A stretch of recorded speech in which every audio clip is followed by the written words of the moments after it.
Amen. Tokagimis na biso totiki ton maboko na ye nzambe alobela biso parce que l'autre jour na journée prière totiki ton maboko na ye tobondeli na kombo na Yesu Kristo.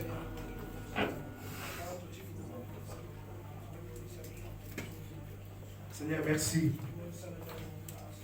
La Bible me dit c'est poussé par le Saint-Esprit que les hommes ont parlé de ta part. Seigneur, tellement sur le banabo, quoi les lots, la quitte n'absent intercession, la quitte n'absent lamentation. Seigneur, nous va les tout-puissants. Autant que le baki ya ou babeli babika qui va koufi va c'est quoi qui au bazin un problème besoin de solution. La Bible me dit encore tu es le même hier, aujourd'hui et éternellement. Yango na pourquoi le loya ou tika dengana qui tana bunga do mata obe monsa manisika oyo. Yo telema oloba nisika oyo na kombo na Jésus Christ. Seigneur, nous voulons surtout tout esprit contraire à volonté locale de Sika oyo. Vous allez voir, il y a pensée, il y a lourdeur, il y a pongi, il y a une compréhension et que nous sommes dans le nom puissant de Jésus. La pleine puissance du sang de la nuit, on appelle la triple ceinture de sécurité et vous battez au cadre de Sika oyo na kombo na Jésus Christ. Amen. Tout famille, tout petit pour ma beaucoup. Amen. Et là, j'ai dit, tous à la journée de sa prière. Amen. Donc, tous en absolu, vous l'avez bien invité. Vous en appelez, vous l'avez bien invité, vous l'avez bien invité. Amen.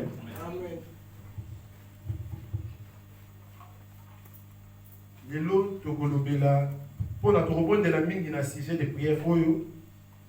Qui nous attire ces malheurs? Amen. Amen. Qui nous attire ces malheurs? Jonas.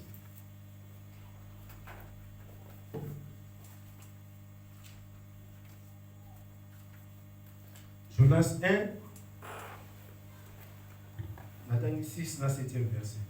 J'ai dit au nom du Seigneur Jésus-Christ. Amen. Les pilotes s'approchèrent de lui et lui dit, pourquoi dors-tu? Lève-toi, invoque ton Dieu. Peut-être voudra-t-il penser à nous, et nous ne périssons pas. Et ils se dirent l'un et l'autre, venez et tirez au sort, pour savoir qui nous attire ces malheurs. Amen. Malobi, venez et tirons au sort, pour savoir qui nous attire ces malheurs. Ils tirèrent au sort et le sort tomba sur Jonas. Amen. Dans cette histoire, Jonas a trouvé non surtout. Amen. Jonas, nous avons dit que dans Ninive, il y a que Tarsis. Amen.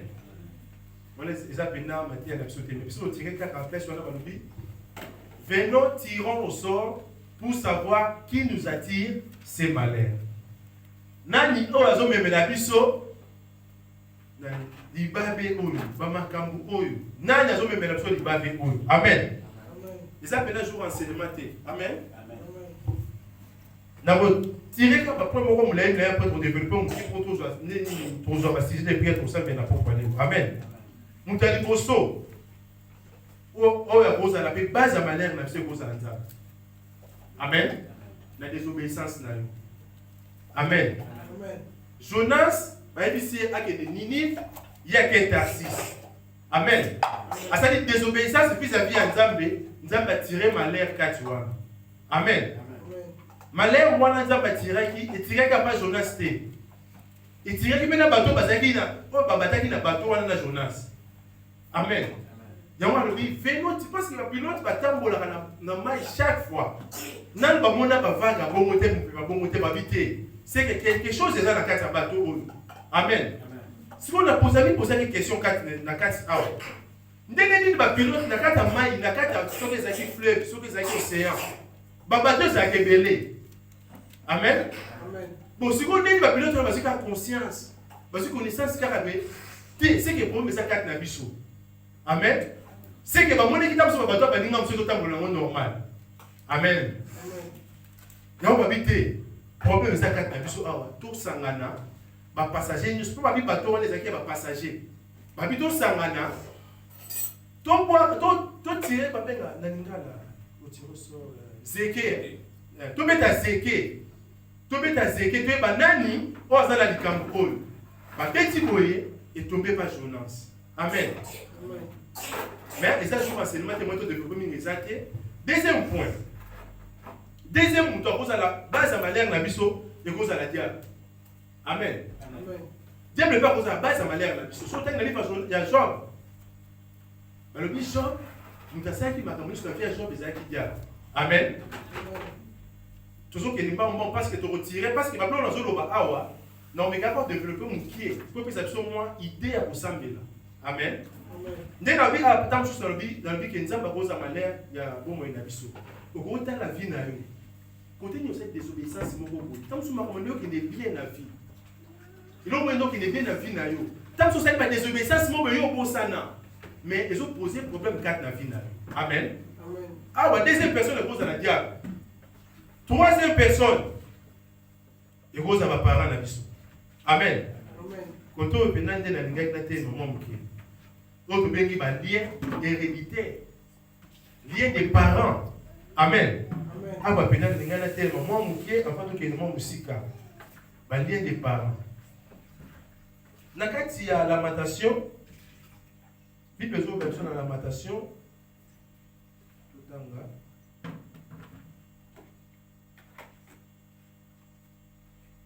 Lamentation 5.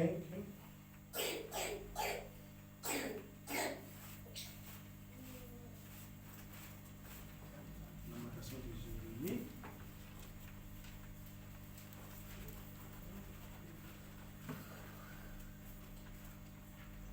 Balobi, on a quatre lamentation. Papa na biso mutu badiaki mbuma. Mais bazali sous mais biso bana zomi ma problème wana nyonso. Amen. Amen. On a vu la matation pour nous autant de moi rapide, pas du temps dans le cas. 26. Non, non, 26. 5, 7. La matation 5, 7. La matation 5, 7. Tant la matation 5, 7. Nos pères ont péché. Ils ne sont plus. Et c'est nous qui portons la peine de leur inquiétude. Amen. Alors, nos pères ont péché, mais ne sont plus. Et c'est nous qui portons la peine de leur iniquité. Amen. Des esclaves dominent sur nous et personne ne nous délivre de leurs mains. Amen. Balobi, esclaves, ils dominent quatre nabiso. Lien parental. Amen. Papa oyo na vie na ye asala kata musu bakisi. Amen. Asali bakisi na ye andimina sa bakisi na ye. Atali ta génération ya na simate. Amen. Nombre 14. Nombre 14, 18. L'Éternel est là en colère et riche en beauté. Il pardonne l'iniquité et la rébellion, mais il ne tient point le coupable pour miséricorde. Il punit l'iniquité des pères sur les enfants jusqu'à la 3e et la 4e génération. Amen. Balobini awa. Nzambe apesaka etumu na lisumu ya papa mais pas ya bana. Amen. Soki papa na bino zakata musumu kabakisi asalaka makambo moko boye avant biso tozala na mokili bakoko na biso basala makambo moko boye lignée wana tozala la 4e génération. Amen. Nos pères ont péché mais bazali lisusu te mais biso tozomema mikumba ya masumu na bango. Alléluia. Yango tango tokobondela kati esika otala ntango mosusu yo moko okobondela basujet de prière ozala ozobondela si lignée parentale. Amen. Vous avez une lignée parentale. Vous avez une lignée parentale. Si vous avez un papa, ou bien bakoko, wana obistorité surtout dans la 4e génération. Bako ba les gars qui sont pas famille banda. Ba sala ka baka moko boye, mais puisque vous ma fardeau là bas. Amen. 3e. On va dans la paix. dit, il y a qui nous attire ces malheurs et cause à la paix. Amen. Son dans la puissance 3, David a Zoloba, mes ennemis sont innombreux. Amen. À ça, il va me l'autre côté. Avec quel mititi s'élève contre moi? Alléluia. Mon Dieu pas cause à la paix, cause il y a problème à vie. Il y a un problème mon boy. Qui nous attire ces malheurs? Un problème. Il va bien mon boy. Amen. Quatrième, lieu d'habitation. Amen. Amen. Tu vas développer peut-être l'unité parce que on peut s'aligner, baligner, tu mets qu'à consommer la bonne amour. On peut s'aligner. Lieu d'habitation, banda ko tu vanda ka. Tu ça na kata Maroc, banda ko tu vanda. Tu éviter banda ni ba vanda ni poso na biso. Amen. Pour na épée que tant comme na Maroc, et si ka bande comme ça na 8 ans, côté va mettre puis bazalaka, chambre naé et quand on dit comment ça ka azam marabout. Amen. Marabout no ça la plus on la chambre mo ka zaki voisin.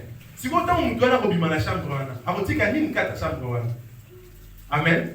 Si vous voulez vous remplacer, tant que vous avez ta place wana, atika nini? Ou bien bateau batonga kinda wana, basala ka maloba nini batika basala fona nda wana. Balier d'habitation peut causer la malheur à vie na biso. Amen. Amen. Les relations. Amen. Kolinga, kozala camarade, ba ex-partenaire, ba camarade mususu au combien na yeboé, nzoko azape mutu oyo amemi, ibabe kat na vie na. Amen.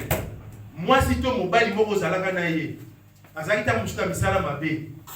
Atiki lo mokat na vie na yo, atiki peta mususu problème moko kat na vie na yo. Amen.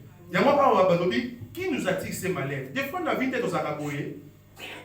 Ce qu'on tambolo moni pena ke zo simba société ko sala ka lecture, ko sala analyse à vie. Et si gagné zo simba te. Amen. Awa ba pilote balobi bien. Depuis to kota na mai. Nga za pilote bandaka la ya masuwa. Capitaine na masuwa.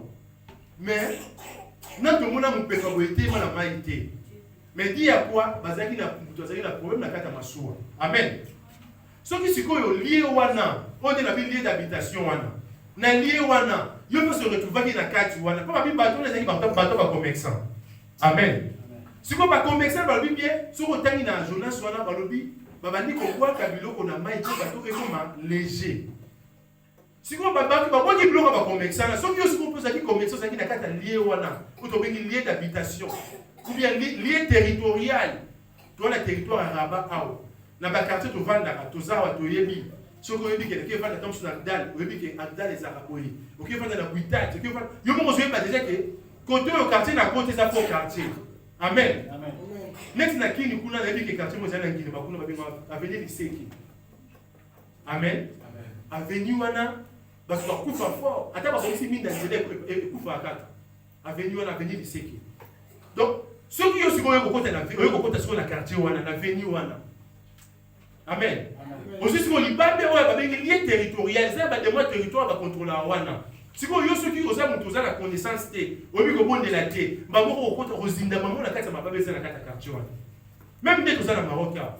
Et ça pendant que nous sommes changés dans au senti que tant depuis na kota na on senti que na ke mo lupe bezali. Amen. Maintenant nous sommes au côté pour sentir que makambo kangami. Amen. On va bien ba lié territorial. Donc ça va démo ba contrôler le territoire wana. Tant yo kota ki na ndaku wana, ndenge za bazo bala Josué. Tout lié fouillera la plante de tes pieds, je te le donne. Donc tant yo côté secteur wana, soit possession mabélé, soit possession à territoire on surtout. Au moins ma caméra qui est bien mais si on continue à un sentiment ok quand on a ndaku bongo na on de la ciment na ko sala bo ciment soit tant à hôtel ba dine ba télé réalité monsieur za na TV ba ti tant sur émission mo be ça histoire mais ça qui frais au moins ndaku mo be esprit va dans mais ba va za habiter na bateau sur ça la connaissance té on va dans l'esprit wana ba ko kanga makambu na yo ba ko besa makambu na yo amen. Donc, il y partenaire, lié, Nathan va lié. Ah, on a un engagement. Amen. Proverbe.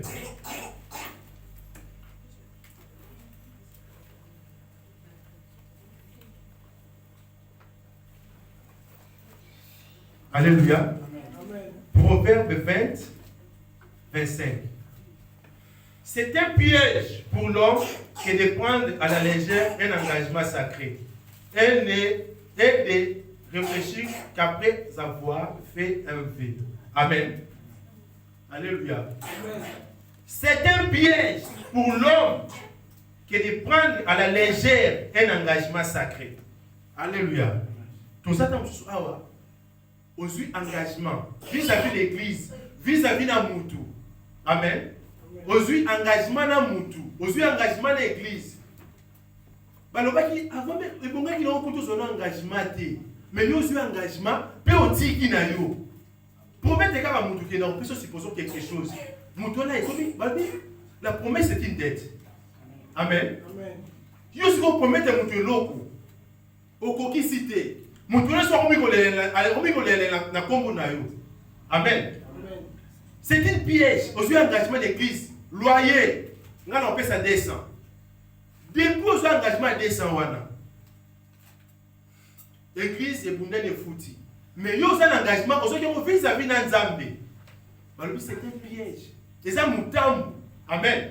Aujourd'hui, engagement sacré à la légère. Amen. Amen.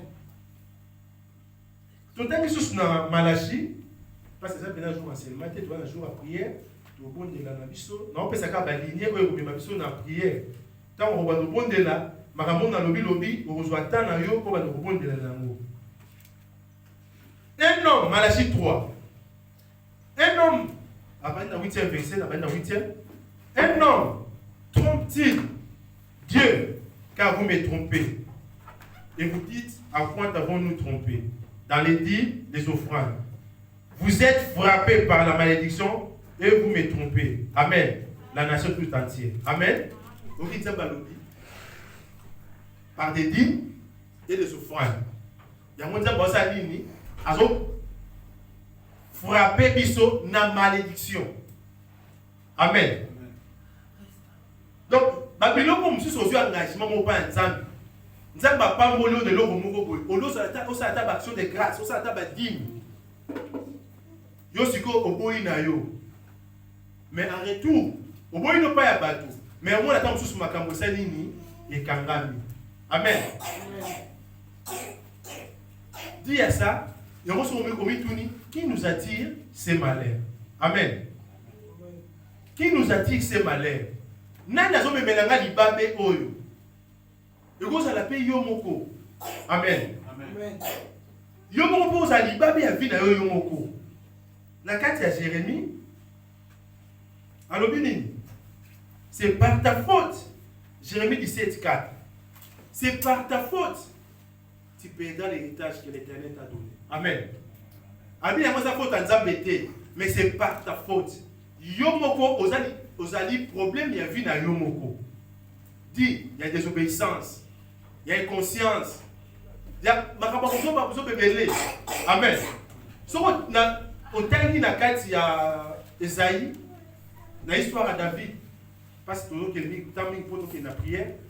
David akendaki bitumba tamba zoni bakuti kamo bimba ravager kamo bimba na binemi. Binemi bakangi basi na bana bakena bango bohungu. David tamba zoni bibelobi baleli ti makase sili bango. Après balobi David a zui makasi.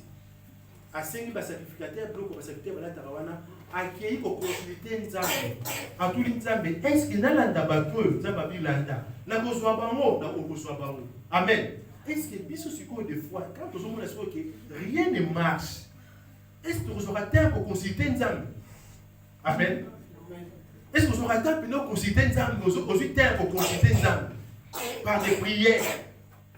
Bien, mais si on prend des pénales bien, on prend des pénales, on tient à ces jeunes bien, on consulte bien par le Saint-Esprit. Saint-Esprit a dit à souffler, à vous dire que tel problème les a awa. Amen. On résout le temps, on va dire qu'on chasse des démons. Tant que le problème les a pas, ex-nous à calme. Alléluia. Ex-nous aux alakana et wana. Parce que Bible lobby, on y a allé dans moi sans dumba, bakoumi moko.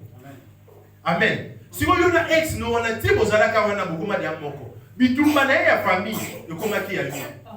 Bitumba paye la famille ya ex na ya yo, et comment qui a eu. Donc comment qui moko. Beaucoup pour 5 ans bitumba. Si vous avez un naïf, physiquement, mais spirituellement, vous avez un Alléluia.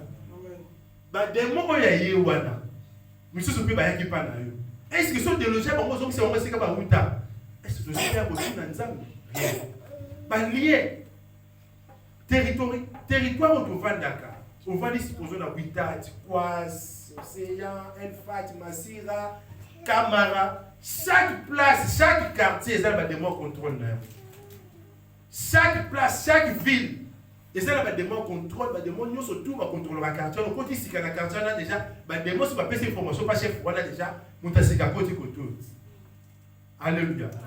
Si on prend pas mon ayoté, je suis tout lié foulera la plante de tes pieds, je te le donne.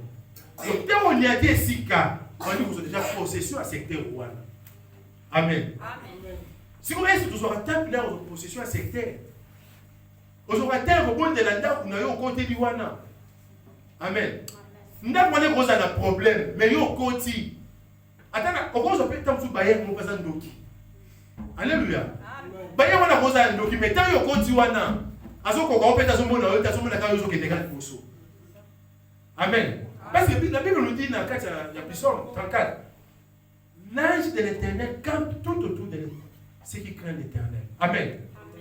Nous avons a routine même ange ba te le sika et sika bitumbe za la kama yo za na yo pina o yebite metsa bazo ba te la yo. Pour dire ba boy ko l'action o so ka l'action au kamo. Metsa ba te le petit et sika la petit olongwe. Amen. Amen. Tant que bon là, tous soit un bon là. Ce qu'on dit que ça attend. Des fois, tout ça belaka. Seigneur, limbi sanga la masumo. Oh, Dieu soit na conscience. Amen. Vous êtes conscient et inconscient. Parce que le péché mususu, il cause à la paix. Il y a problème vis-à-vis de Nzambe. Nzambe kangi. Il y a qui peut na beaucoup moula qui peut na qui est en mususu de quoi comme ça qui yo abandon tinda 200 mais qui t'a 50. Si quoi nous va na wana aujourd'hui tout na teke qui nous a dit qui m'a dit c'est malheur aujourd'hui ba tena zo venanga libablo et ba neki 200 mais qui dit 50 donc vivre ndenge. Amen. Dit à quoi tant susu le lo ko sala ki wana e kangi tant mo bonde na poko lelo soit tant ba péché mususu e bosana wana na sima tant mususu za ba fardeau sengela mo pardon. Amen. Amen. Senga pardon la péché on est les cas sima. Senga pe ba péché ba parents. Amen. Ba papa na biso basana makambo ebele. Ba parents basana nyo surtout wana. Senga bango pardon. Senga pardon la famille, senga pardon la yo moko, soit chance ko ba considérer Nzambe pour la vie na yo. Amen. Parce que ça peut jouer enseignement, toujours quand tu n'as pas calmé, tout semble. Amen. Ah, on a bâti sous lien moko, lien tribal. Amen. Alléluia. Lien tribal. Ngaza muluba, ngaza mukongo, ngaza mungala, ngaza muyombi. Amen.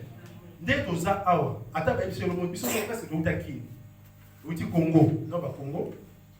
So ba ils sont quand muluba zaradeni, par exemple, sur le vidéo Amen.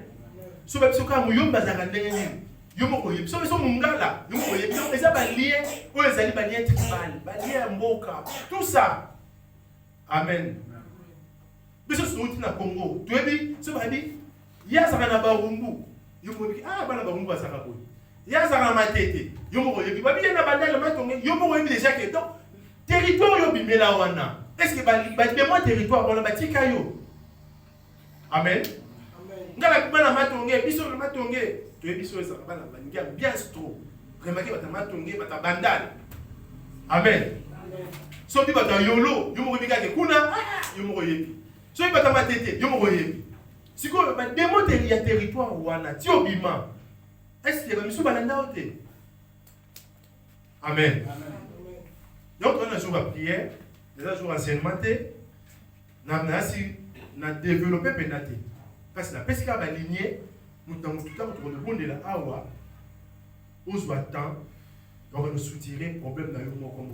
Le Saint-Esprit a son abisso, a le soufflé bisso de tout ça awa, a soufflé bisso le problème de ça l'amour. Parce que c'est lui qui sonne la profondeur de l'issue. Ayebi, avant ma parole, ce temps passé, la passé la bandière sur cet espace à la carte. Amen. Si ma koufi, il y a ça, ayebi déjà qu'il a ligné oyo, ça la sacrifice boye boye boye. Jour où j'ai conscience, on va nous ressembler à quoi les Cambouana, d'abord ça nini à l'eau katina. Amen. Na meka ils sont retirés de l'eau moko awa. Na histoire il y a Ézéchias. Tant ayambaki a ukubika na malade. Abiki na malade, ayabi ba visiteur, ba ina tapu na laksi bango makabu non so bi na kata ndako. Après prophète a dit, on a bandage, il va visiter là, c'est mon blog, surtout. Et puis, prophète a dit, ainsi il parle l'Éternel. Bah, descendant na yo, bon, que les boum, vous allez boum, n'a pas na yo. Mais yo, quand il s'est cassé, ça se banni. Mais Nathan n'a pas si qu'on est dans un royaume pays. Qui vient aux alentours n'a pas eu. Ma parole n'a pas ça la boum, bah, t'as la vie là-bas. N'a vivre bien, n'a pas ça ni qu'il a simanaïe. Bah, n'a pas qu'il a boum. Et c'est que ça a tout ni, alors oui. Bon, si on prend la vie dans l'aïe, et nous allons la kimia. Donc, à tel intérêt à bana dans la cimate. Tout ce qu'on appelle terre pour de la pour la bana. Balien owana et katana et la descendant la bisoté. Amen. Parce que nous avons l'ignorance au tic, nous sommes dans la désordre. Au monde, balien on est parents et pour la katina bana. Et arrivera des fois, on attend. Moi, à ça caractère quand est-ce que la bisoté. Moi, je suis un caractère quoi, non quoi. Je suis un caractère quoi, maman. Amen. Balien on est aux zonga, tiens au quitte de génération à génération. Mais si nous avons construit conscience pour les bien-aimés, tous attend, il y a un bon là. Balien à malam, tout le monde est là pour continuer. Mais il y a ma paix est stoppée. Amen. Est stoppée et la tapis sauté. Là, si nous avons qui place sur la passe de la journée enseignement, vous attendez un bon là, au moins 15 minutes. Vraiment, on a 15 minutes. Amen. Ton télémi, ici, là, tous allés.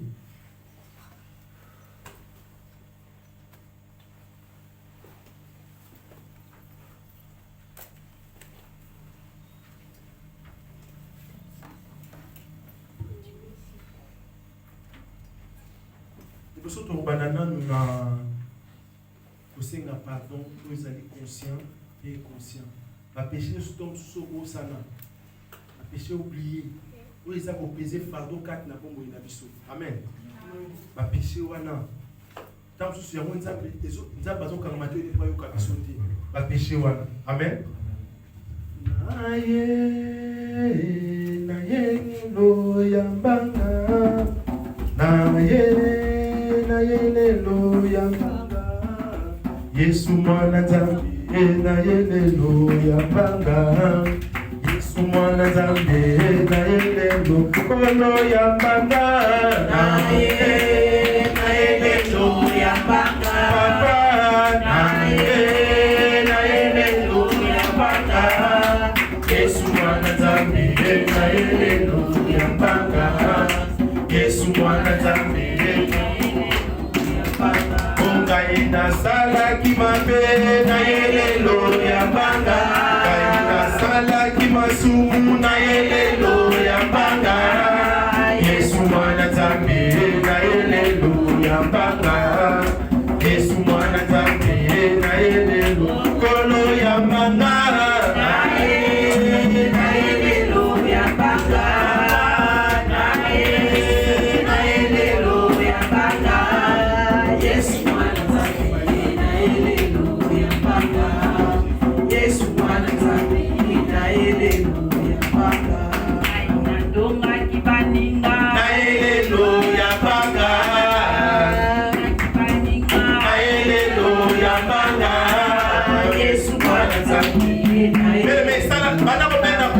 yo sangisa nyoso banda kotala kati na bomo ina yo ya mbanga na yelelo ya mbanga na yelelo ya mbanga Yesu mwana zambe na yelelo ya mbanga Yesu mwana zambe na yelelo ya mbanga aina ndonga kibaninga na yelelo ya mbanga Yesu mwana zambe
lien parental, bango basala ba péché, mais biso te tozo ba pardon ba sou moana. Quand tu Bible lobby a fini ça de première jusqu'à la troisième génération. Zamba so paka amane likola bongo inayo.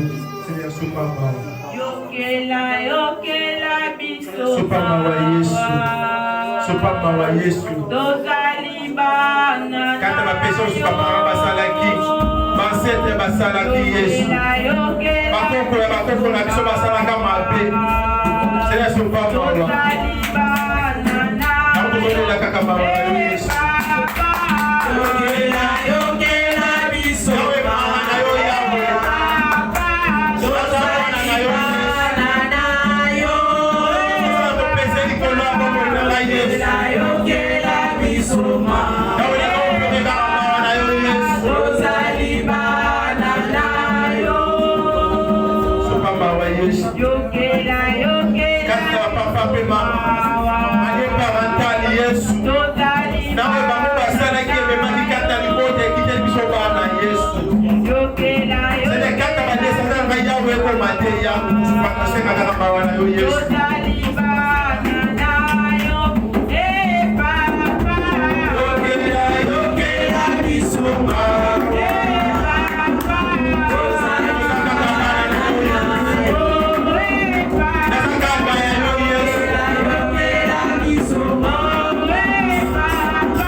Yesu iko hapa kulia bakombo ba famille to mema to bite soke uta wapi. Ezo pese likola bongo ina biso bakombo na to mema. Senga mawanzambe likolo ya kombo libota na yo. Parce que Nzamba asazaki Jacob kombo pour ce kombo ya Jacob ezaki kombo ya moyibi. Senga mawanzambe kokolo kombo to mema ya ba famille na biso. Akombo to la biso Nzambe na mabota Père de gloire. Et Yesu.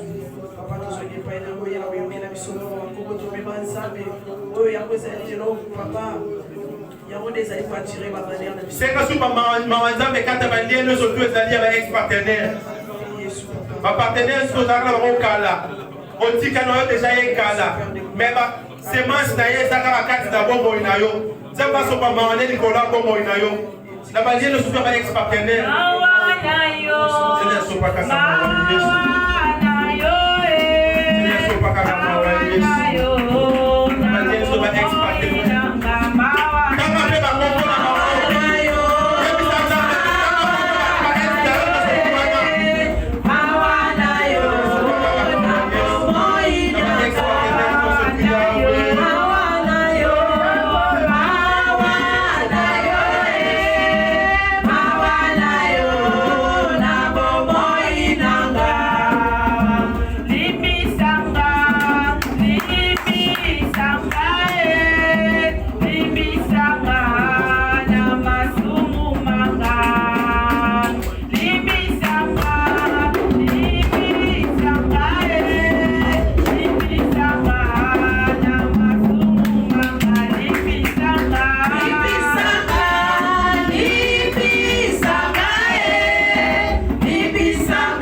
sanitaire n'est pas d'acquis.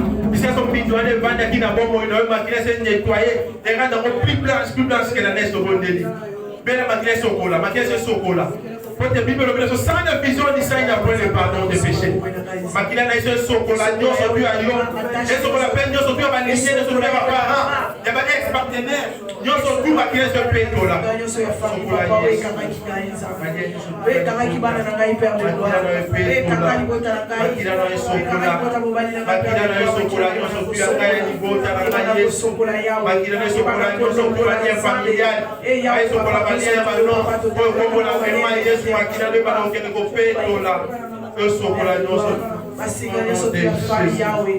Papa, la guerre héréditaire, Père de gloire, et la cause à la laver par le sang de Jésus. Moi qui l'a fait qui Yahweh sur la croix, Nangoba et Golgotha, Yahweh, moi qui l'a fait la Kusala. Mais les méthodes, c'est que si on est soumis dans le colocat, d'abord, on a biso, Ayako Sunga biso, allons, on l'a dit sur tout, si malheureux, mon Yahweh Sunga,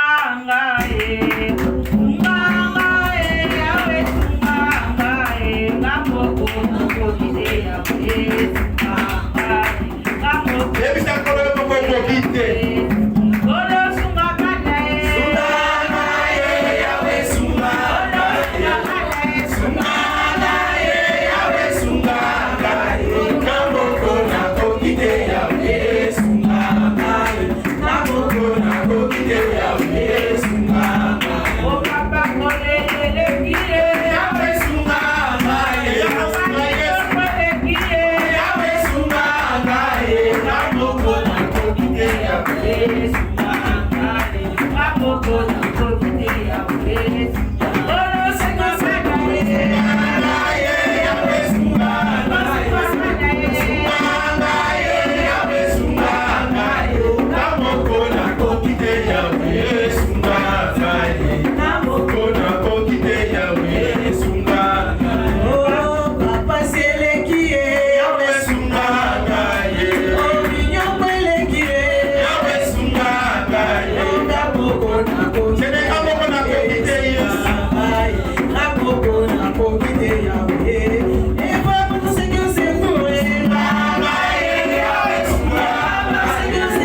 Qui nous a dit que c'est malheur?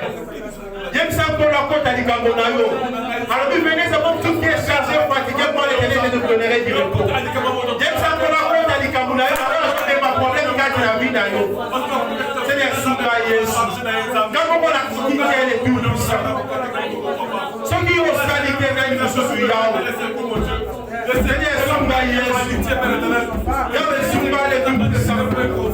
Sunga le Wazi. C'est coup de l'homme qui est validé par l'Éternel, papa. C'est coup de l'homme qui est validé par l'Éternel, papa. Mais tout ce qui s'est confié à toi, le Seigneur va être confié, mon Dieu. Je vais continuer à frapper l'Éternel, papa. Au-delà du camp de la Nazaré. Le contrat du camp de mon Dieu, la Matenza. Zambe la Ligue, n'a pas d'habit comme la Nazaré. Et moi, là, on va continuer à faire la prière. Et puis ça, pour la suite, il y a bien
Il s'appelle Dieu, son Dieu, mon Dieu, la carte d'abord, il a eu,